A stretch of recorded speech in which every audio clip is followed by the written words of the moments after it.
स्वागत है आपका ईटी नाउ स्वदेश पर। मैं हूं आपके साथ पूजा त्रिपाठी और आप देख रहे हैं गुड मॉर्निंग स्वदेश। और काफी इंपॉर्टेंट हफ्ता रहने वाला है ये भारतीय बाजारों के लिए, ग्लोबल लिहाज से भी, और हमारे घरेलू फैक्टर्स भी काफी सारे हैं जिसका की असर इस बार हम भारतीय बाजारों में देखेंगे। ओवर द वीकेंड काफी सारे अहम नतीजे आए हैं, उसका असर रहेगा। साथ ही सीरीज की एक्सपायरी होगी जुलाई महीने की, और इसके अलावा फेड बैठक भी होने वाली है, उसका आउटकम आएगा तो दुनिया भर के बाजार की नज़र यहाँ पे बनी रहेगी। और फेड के साथ साथ काफ़ी सारे और सेंट्रल बैंक हैं, बीओई है, और इसके अलावा ईसीबी की भी बैठक होगी जिस पर कि हमारी नज़र रहेगी। तो ये हफ्ता काफ़ी इंपॉर्टेंट रहने वाला है, लेकिन आज किस तरह की तैयारी करनी चाहिए ये हम आपके सामने एक एक करके रखेंगे। और ओवर द वीकेंड ढेर सारी खबरें और नतीजे आए, इसके अलावा कमोडिटी मार्केट का एक्शन, ब्रोकरेज हाउस की रिपोर्ट्स, ये सब आपके सामने एक एक करके रखेंगे। लेकिन सबसे पहले शुरुआत कर लेते हैं एशियन मार्केट से। और इस वक्त हम देख रहे हैं कि जो शुरुआत है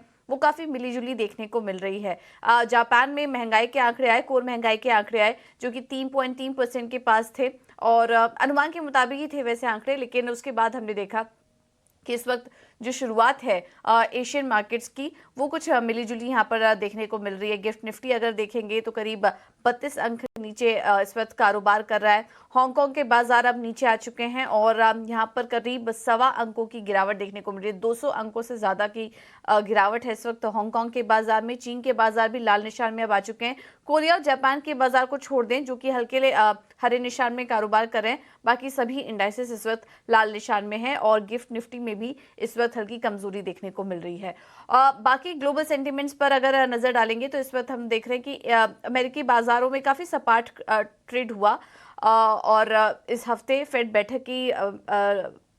बैठक होगी जिस फैसले पर नजर रहेगी। काफी सारे नतीजे भी आने वाले हैं अमेरिका में, उस पर भी नजर रहेगी। लेकिन हमने देखा कि पिछला जो हफ्ता था वो अमेरिकी बाजारों के लिए काफी शानदार था, खासकर कि डाउ जोन्स हमने देखा कि 2017 के बाद जो सबसे लंबा तेजी का दौर था वो हमने लास्ट वीक देखा, और पॉजिटिव क्लोजिंग यहाँ पर डाउ जोन्स में देखने को मिली। हालांकि एसएनपी 500 और नैस्डैक अगर देखेंगे तो यहाँ पर मिला जुला कारोबार था। नैस्डैक की पिछले हफ्ते नेगेटिव क्लोजिंग हुई, एसएनपी 500 ने पॉजिटिव क्लोजिंग दी। तो काफी मिला जुला सेशन इस वक्त देखने को मिल रहा है अमेरिकी बाजारों में। ओवरऑल एक स्टेबल है, लेकिन जैसा कि हम बात कर रहे हैं कि ये हफ्ता फेड बैठक पर नजर रहेगी जिसमें कि 0.25% की बढ़त होने का अनुमान है। ज्यादातर जानकार यही मान के चल रहे हैं। और इसके अलावा काफी सारे बड़े नतीजे भी आने वाले हैं। अल्फाबेट, माइक्रोसॉफ्ट और मेटा के अपने नतीजे घोषित करेगी इस हफ्ते, और काफी सारे बड़ी फार्मा कंपनियों के भी नतीजे आएंगे। तो वहां पर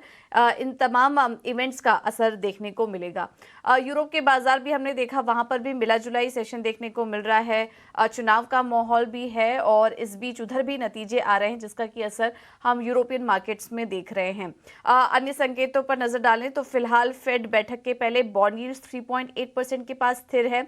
डॉलर इंडेक्स में तेजी आई है और 100 के पार निकल चुका है, 101 के पास इस वक्त कारोबार कर रहा है, जिसमें कि अब रिएक्शन दिखेगा फेड बैठक के बाद। डॉलर में जो मजबूती आई उसका असर हमने सोने में देखा, सोने में नरमी देखने को मिल रही है। लेकिन डॉलर में मजबूती आने के बावजूद हम देख रहे हैं कि कच्चे तेल में तेजी बनी हुई है, क्योंकि रूस यूक्रेन के बीच इस वक्त जो टेंशन है वो बढ़ती जा रही है। सप्लाई की चिंता कहीं ना कहीं अब बढ़ती हुई नजर आ रही है, जिससे की वजह से अब कच्चे तेल में तेजी दिख रही है। तो कच्चे तेल की चाल में भी आने वाले कुछ हफ्तों में नजर रखिए, यहाँ पर कुछ बड़े डेवलपमेंट होते हुए नजर आ सकते हैं जो कि ओवरऑल इकोनॉमी के लिए खराब संकेत होगा। तो कच्चे तेल की चाल पर हमारी नजर रहेगी। ओवरऑल अगर बात करें तो काफी मिले जुले से क्यूज मिल रहे हैं यूएस मार्केट से, और जैसा कि हम आपको बार बार बता रहे हैं कि ये हफ्ता काफी इंपॉर्टेंट होगा भारतीय बाजारों के लिए भी।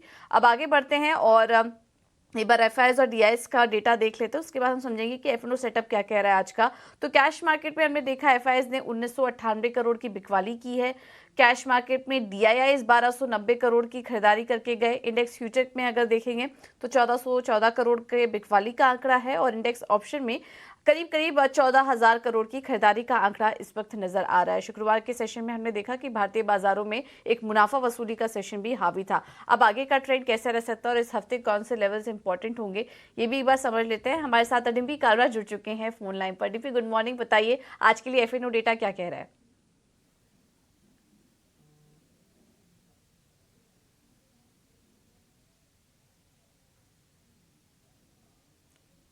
डिम्पी, आप सुन पा रहे हैं? नहीं, चलिए उनसे हमारा संपर्क नहीं हो पा रहा है, लेकिन कुछ ही देर में उनसे संपर्क जोड़ने की कोशिश करेंगे और इस बीच मार्केट एक्सपर्ट को भी हम जोड़ेंगे जो कि हमें आगे बताएंगे कि निफ्टी और बैंक निफ्टी में ट्रेड कैसे करना चाहिए, और इसी के साथ ही साथ आपके सामने कुछ अहम ट्रेडिंग आइडियाज़ भी रखेंगे। लेकिन अ, अ, लेकिन इस वक्त हम देखें, चलिए सपोर्ट और रेजिस्टेंस लेवल आपको बता देते हैं। वायदा बाजार से आज के लिए अहम सपोर्ट लेवल्स क्या निकल कर आ रहे हैं, क्योंकि शुक्रवार के दिन तो हमने देखा कि अहम सपोर्ट लेवल्स भी बाजार तोड़ते हुए नजर आया, और उसका इंडिकेशन हमने आपको सुबह सुबह ही दे दिया था कि अगर बाजार ने वो सपोर्ट लेवल्स नहीं तोड़े तो फिर एक कमजोरी बढ़ सकती है। लेकिन 19,800 का भी लेवल टूटा, और इस पर देखिए आपकी स्क्रीन पर जो अहम स्तर नजर आ रहे हैं आज के लिए वो 19,600 से 19,500 है। इस लेवल पर आप नजर रखिए, क्योंकि अगर यहाँ भी और गिरावट आई, जिस तरह के संकेत क्योंकि इस वक्त ग्लोबल मार्केट से मिल रहे हैं, अगर थोड़ी कमजोरी यहाँ पर वीकनेस आई तो हम देखेंगे कि कमजोरी अब बढ़ सकती है निफ्टी के लिए। और ऊपर के लिए अहम सपोर्ट लेवल, रेजिस्टेंस लेवल जो नजर आ रहे हैं वो 19,850 से 20,000 के पास नजर आ रहे हैं। तो ये है अहम लेवल्स निफ्टी के लिए जिस पर कि आपको नजर रखती है। बैंक निफ्टी पर अब आते हैं। बैंक निफ्टी की बात करें तो वहां पर भी हमने भारी गिरावट देखी, और 46,000 45,800 ये अहम सपोर्ट लेवल्स नजर आ रहे हैं इस वक्त बैंक निफ्टी के लिए। और रेजिस्टेंस की बात करें ऊपर तरफ तो 46,300 46,500 इन लेवल्स को बाजार टेस्ट करते हुए नजर आएगा। लेकिन ध्यान रखिए, अब ओवर द वीकेंड काफ़ी सारे नतीजे भी आए। ICICI bank, Kotak Mahindra bank के नतीजे आए। आईसीआईसीआई बैंक के तो नतीजे अच्छे थे, लेकिन heavy weight counter Kotak Mahindra bank के एसेट क्वालिटी में थोड़ा यहाँ पर कंसर्न देखने को मिला, तो उसका असर आज पड़ सकता है। बैंक निफ्टी में भी आगे की चाल यहाँ पर तय हो सकती है। और रिलायंस बड़ी दिग्गज कंपनी के नतीजे आए, नतीजे अच्छे थे, वहां से एक सपोर्ट भी मिलता हुआ दिखाई देगा। तो हैवी वेटेज काउंटर्स के नतीजे भी आए, उसका भी असर हम मार्केट में देखेंगे। लेकिन जो सपोर्ट लेवल्स है इन पर आप नजर रखिए। लेकिन चलिए एक बार इन लेवल्स को दोबारा से समझ लेते हैं, और आज रणनीति क्या अपनाएं निफ्टी और बैंक निफ्टी में, एक बार ये भी समझ लेते हैं।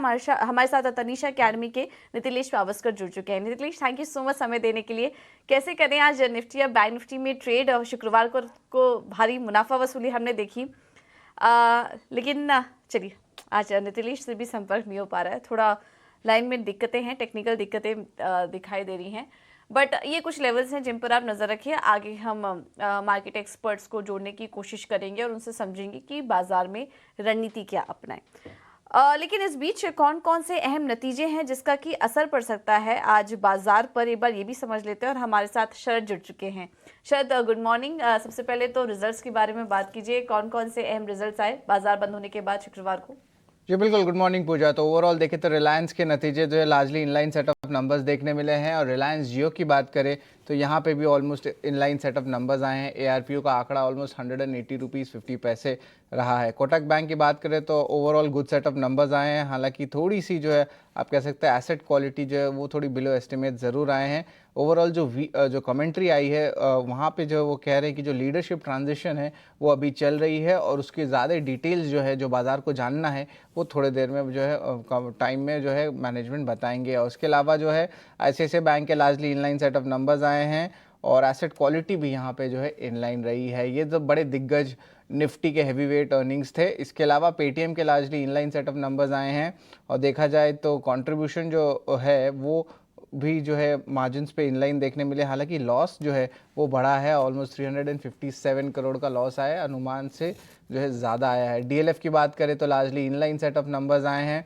वेदांता में थोड़े वीक सेट ऑफ नंबर्स आए हैं। और इसके अलावा जो है बाज़ार में कंसर्न भी है डिविडेंड पे आउट के लेकर, वहाँ पे थोड़ी प्रेशर देखने मिल सकती है। जो बैंक्स हैं वेदांता को जो लोन देते हैं तो इस पे जो है इम्पैक्ट ज़रूर पड़ेगा, नेगेटिव है। आईजीएल के जो है वीक नंबर्स देखने मिले हैं, और जो वॉल्यूम ग्रोथ आई है वो भी एनालिस्ट एस्टिमेट से कम आए हैं। दोदला डेयरी की बात करें तो बहुत स्ट्रॉन्ग सेट ऑफ नंबर्स देखने मिले हैं मिल्क स्टॉक्स के।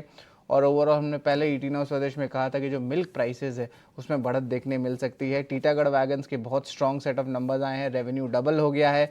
मार्जिन्स की बात करें तो 220 पॉइंट से ज़्यादा जो है ग्रोथ देखने मिला, और नेट प्रॉफिट भी जो है ऑलमोस्ट आप कह सकते हैं 3 गुना हो गया है। यस बैंक की बात करें तो largely inline set of numbers आए हैं, और जो एसेट क्वालिटी है वो भी स्टेबल रहा है।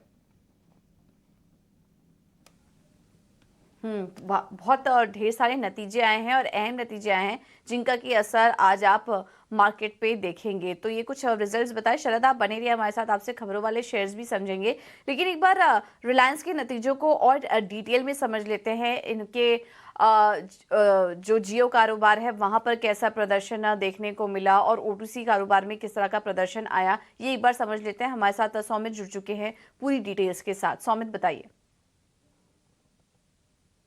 रिलायंस इंडस्ट्रीज के फर्स्ट क्वार्टर के नंबर अगर आप देखेंगे तो काफ़ी इन लाइन है एनालिस्ट एस्टिमेट्स के सामने। कंसोलिडेटेड बेसिस पे अगर आप देखेंगे तो कंपनी की जो एबिटा है उससे 1% नीचे आई है सिक्वेंशियल बेसिस पे, करीब 38,100 करोड़ के आसपास, और एनालिस्ट भी यही नंबर एक्सपेक्ट कर रहे थे। नेट प्रॉफिट नंबर अगर आप देखेंगे तो सिक्वेंशियल बेसिस पे 17% लोअर है, और ये इसलिए है क्योंकि लास्ट क्वार्टर टैक्स इंपैक्ट कम था कंपनी के अकाउंट्स में, और इस क्वार्टर पे वो नॉर्मलाइज हो चुका है, इसलिए करीब 16,000 करोड़ के आसपास का कंपनी का नेट प्रॉफिट नंबर आया। अब सेगमेंट वाइज अगर हम देखें तो O2C सेगमेंट का जो परफॉर्मेंस था वो भी इनलाइन आया, बट आपको ये चीज़ याद रखना होगा कि नंबर 6% लोअर इसलिए है क्योंकि सिंगापुर ग्रॉस रिफाइनिंग मार्जिन अगर आप देखेंगे तो वो भी $4 से नीचे था ऑन अ सिक्वेंशियल बेसिस। उसके अलावा अगर आप देखेंगे तो रिटेल सेगमेंट का जो एबिटा है वो स्लाइटली अहेड है एनालिस्ट एस्टिमेट्स के सामने। एनालिस्ट करीब 5,000 करोड़ के आसपास एक्सपेक्ट कर रहे थे नंबर को, बट कंपनी का जो रिटेल एबिटा आया है वो 5,150 करोड़ का आया है।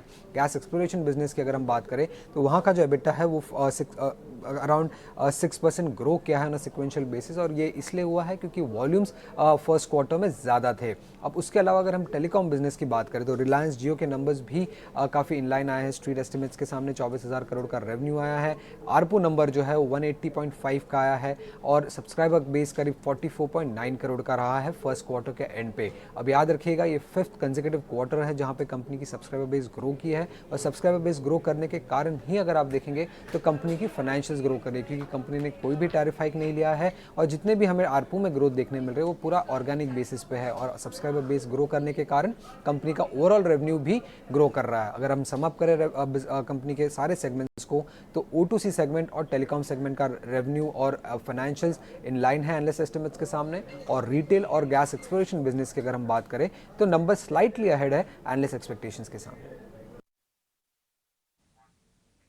ठीक है, तो कुल मिला के अच्छे नतीजे आए हैं। O2C और जियो के नतीजे अनुमान के मुताबिक, रिटेल कारोबार ने अनुमान से बेहतर प्रदर्शन किया है। तो अगर एस्टिमेट्स पे चले तो कुल मिलाकर सम अप करें तो अच्छे नतीजे हैं। इसका रिएक्शन हम देखेंगे आज बाजार पर, और इसके अलावा कुछ ही देर में ब्रोकरेज हाउस की रिपोर्ट्स क्या कह रही हैं रिलायंस पर, ये भी हम आपके सामने रखेंगे। लेकिन चलिए क्विकली शरद के पास चलते हैं जानने के लिए कि आज खबरों वाले शेयर्स कौन कौन से हैं। शरद, बताइए। जी बिल्कुल, पावर सेगमेंट में जो है पूरी जो है ओवरऑल री रेटिंग देखने मिल रही है। एनालिस्ट का मानना है पीएफसी यहाँ पे एमओयू साइन किया ऑलमोस्ट 2.37 लाख करोड़ के लिए, जहाँ पे 20 कंपनी के साथ क्लीन एनर्जी स्पेस पे जो है ओवरऑल एमओयू रहने वाला है। एसजीवीएन को जो है एक फाइनेंशियल असिस्टेंस भी आ गई है लगभग 50,000 करोड़ का आरईसी से, जहाँ पे वो नए पावर जनरेटिंग स्टेशंस को जो है उसको उन्हें बनाएंगे। सुजलॉन एनर्जी में शेयर होल्डिंग पैटर्न में देखें तो मुकुल अग्रवाल एस इन्वेस्टर ने दलाल स्ट्रीट के, उनका नाम पहली बार आया है शेयर होल्डिंग पैटर्न में। ऑलमोस्ट 1.04% स्टेक आया है जून के शेयर होल्डिंग पैटर्न में, तो स्टॉक को ज़रूर फोकस में रखिएगा। इसके अलावा इंपॉर्टेंट डील्स हुए हैं जहां पे बंधन बैंक में पीएनबी बारीबास ने लगभग 90 लाख शेयर्स की एक्विजिशन किया, वहीं रेलटेल में क्वांट म्यूचुअल फंड ने जो है लगभग 23 लाख शेयर्स की खरीदारी की है। अब जो है एक्शन फार्मा स्पेस पे जाता है, यहाँ पे बाइकॉन को जो है 8 फॉर्म 483 ऑब्जर्वेशंस उनको आई है मलेशिया की फैसिलिटी में, ये यूएसएफडीए द्वारा दिया गया। नेगेटिव इम्पैक्ट देखने मिल सकता है। और अरबिंदो फार्मा में के जो प्लांट है फॉर्मुलेशन की तेलंगाना में, वहाँ पे भी 3 जो है आपको यूएसएफडीए के फॉर्म 483 ऑब्जर्वेशंस आए हैं। और लुपिन को जो है यूएसएफडीए का अप्रूवल आया हेपेटाइटिस ट्रीटमेंट ड्रग के लेके। श्रीराम फाइनेंस की बात करें तो यहाँ पे जो है एडजस्टमेंट हो रही है, जहाँ पे एमएसएआई करने वाली है एडजस्टमेंट, क्योंकि जो फ्री फ्लोट हुई है वो इम्पैक्ट हुआ है। आपका जो सेलिंग देखने मिला था पिरामल एंटरप्राइज की स्टेक सेल का, और यहाँ पे जो है इंक्रीज जो हुई है इस फ्री फ्लोट में उनके कैलकुलेशन के हिसाब से, तो $70 मिलियन का जो है टोटल इन्फ्लोज देखने मिलेगा। तो ये इंपॉर्टेंट स्टॉक्स है जो आपके दिन के ट्रेड में फोकस में होने चाहिए। बिल्कुल, बहुत बहुत शुक्रिया शरद आपका ये सारी जानकारी देने के लिए। तो पावर स्टॉक्स पर नजर रखिए। फार्मा स्टॉक्स में आज असर देखने को मिल सकता है, काफ़ी सारे ऑब्जर्वेशन जारी हुए हैं जिसके चलते कुछ नेगेटिव रिएक्शन यहाँ पर भी एक्सपेक्टेड है। तो काफ़ी ढेर सारा एक्शन आज स्टॉक स्पेसिफिक का नजर आएगा। इस पर हमारी तो नज़र रहेगी ही, लेकिन इसके अलावा अब एक बार समझ लेते हैं कि मार्केट को आज कैसे ट्रेड करना चाहिए। और नीतिलेश के साथ हमारा संपर्क जुड़ चुका है। नीतिलेश, गुड मॉर्निंग। आई होप आपको आवाज़ आ रही होगी। निफ्टी और बैंक निफ्टी में गुड पहले मॉर्निंग अपनी मैम। राय दीजिए, आज किस तरह से ट्रेड लेना चाहिए और क्या लेवल्स इंपॉर्टेंट रहेंगे? जी गुड मॉर्निंग। अगर पहले हम लोग निफ्टी के बारे में थोड़ा सा डिस्कशन करते हैं, 19,700 मेक और ब्रेक लेवल है बुल्स के लिए। 2-4 बार अटेम्प्ट हो चुका है। इसके नीचे जाता है बाजार तो ही बाजार में हमें वीकनेस देखने को मिलेगी। ऊपर में अगर हम लोग देखेंगे तो 19,880 से लेके 19,900 ये रेंज काफी इंपॉर्टेंट है। इसके ऊपर नहीं जब तक जाता तब तक तेजी का व्यू नहीं बनाना चाहिए। मार्केट ये 200 पॉइंट की रेंज में कंसोलिडेट कर सकता है, लेकिन अगर मार्केट ने 19,700 को ब्रेक डाउन कर दिया तो हम लोग पहला टारगेट 19,570 से लेके 19,400 ये लेवल्स भी क्या कर सकते हैं, देख सकते हैं, क्योंकि ये वीक में मुझे लग रहा है कि प्रॉफिट बुकिंग आ सकता है। डिस्क्लोजर हमने भी हमारी पोजीशन शॉर्ट साइड की बनाई है। अगर बात रही बैंक निफ्टी की, आईसीआईसीआई बैंक के रिजल्ट थोड़े से अच्छे आए हैं। किस कारण से अगर bank Nifty gap up open होता है तो वहां पे भी मुनाफा वसूली हमें देखने को मिलेगी और वहां पे भी हमें प्रॉफिट बुकिंग की तरफ ही ध्यान देना पड़ेगा। तो प्रॉफिट बुकिंग आज देखने को मिल सकती है निफ्टी और बैंक निफ्टी दोनों में, इस पर आप नजर रखिए। तो स्टॉक पर कहाँ फोकस करें नीतिलेश? देखो, एफएमसीजी में मुझे लग रहा है कि थोड़ा सा प्रॉफिट बुकिंग आना चाहिए। एचयूएल का भी नंबर थोड़ा सा अच्छा नहीं था। स्टॉक में एक बढ़िया करेक्शन देखने को मिला। टाटा कंज्यूमर में भी सेम सिचुएशन है, तो आईटीसी के साथ मैं शॉर्ट जाना पसंद करूंगा। 490 रुपीज के नीचे जाएगा तो ही हम लोग इसमें बिकवाली प्लान करेंगे। 496 रुपीज का स्टॉप लॉस स्ट्रिक्टली प्लान करेंगे। 475 एक हमारा पहला टारगेट होगा और दूसरा टारगेट 470। ये दो टारगेट के लिए हम लोग शॉर्ट साइड का ट्रेड प्लान करेंगे। सिर्फ ये ट्रेडिंग बेट है। पोजिशनल इन्वेस्टिंग कॉल आईटीसी के ऊपर अभी भी बुलिश है। दूसरा जो स्टॉक होगा वो होगा बलरामपुर चीनी। 380-385 के आसपास एक बेस बना रहा है। कंडीशनल कॉल होगा। ये काउंटर जब भी 395-394 इस रेंज को ब्रेकआउट करेगा तो ही लेना है। 388 रुपीज का स्ट्रिक्टली स्टॉप लॉस होगा। 405 रुपए का पहला टारगेट होगा। अगर 405 रुपए के ऊपर ये सस्टेन कर देता है तो टारगेट को रिवाइज करके 420 के आसपास लेके चल सकते हैं। ठीक है, तो बलरामपुर चीनी में तेजी बन सकती है 405 के लेवल्स के लिए, और तेजी आई 420 के लेवल्स भी देखने को मिल सकते हैं। आईटीसी में बिकवाली करने की राय, कंडीशनल कॉल है 490 के नीचे जब मिले आपको आईटीसी तब यहाँ पर एक बिकवाली करके चलिए। बिकवाली का ट्रेड यहाँ पर सुझा रहे हैं नीतिलेश। थैंक यू सो मच आपका समय देने के लिए और ये रणनीति सुझाने के लिए। तो समअप करें तो निफ्टी और बैंक निफ्टी में आज भी मुनाफा वसूली थोड़ी देखने को मिल सकती है, तो इस पर नजर रखें और स्टॉक स्पेसिफिक आइडियाज भी आपको बता दिया है। आगे कुछ और भी ट्रेड आपको सुझाएंगे, लेकिन चलिए समझ लेते हैं कि आज ब्रोकरेज हाउस के रिपोर्ट्स क्या कह रही हैं अहम नतीजों पर और खबरों पर। वामाक्षी जुड़ चुकी है हमारे साथ पूरी डिटेल्स लेकर। वामाक्षी, गुड मॉर्निंग, बताइए।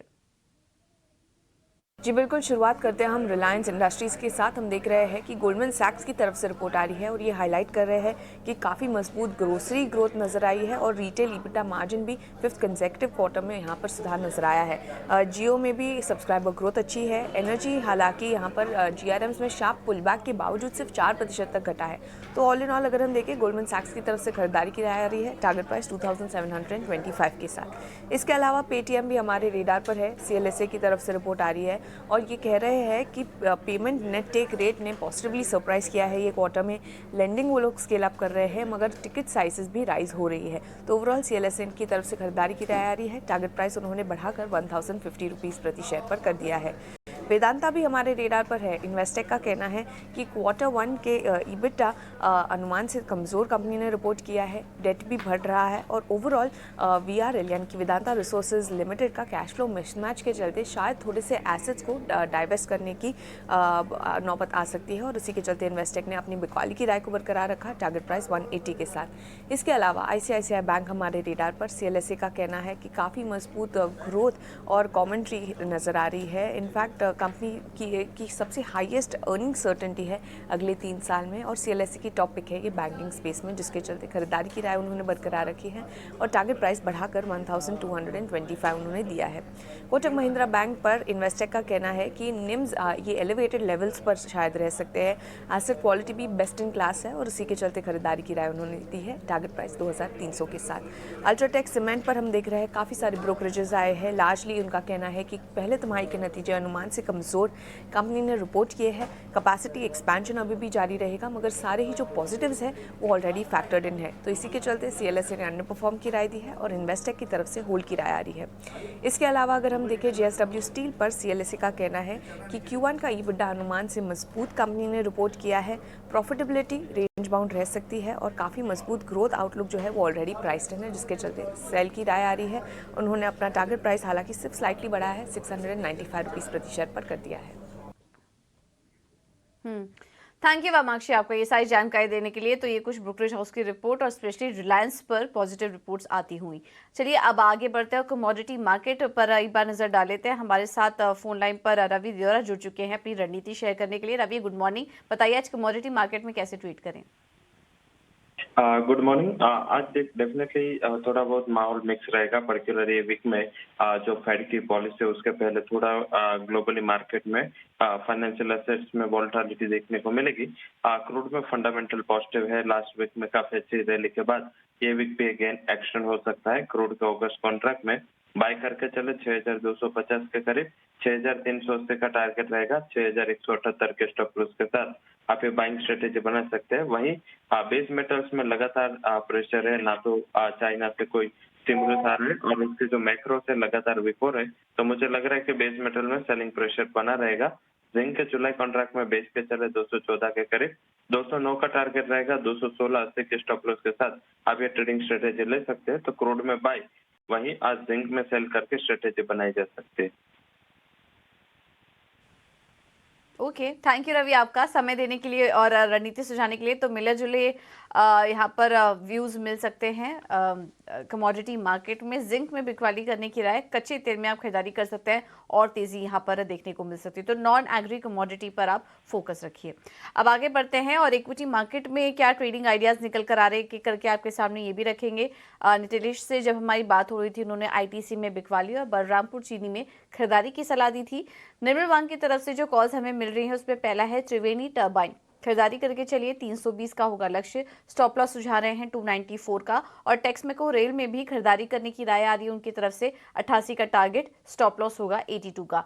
रेलीगेयर ने IDFC फर्स्ट बैंक में खरीदारी की सलाह दी है, 89 के टारगेट के लिए, स्टॉप लॉस 80 का सुझा रहे हैं। और क्रूड में जो तेजी आई है उसके लिए आप ONGC को प्ले कर सकते हैं, 178 का होगा टारगेट और स्टॉप लॉस सुझा रहे हैं 166 का।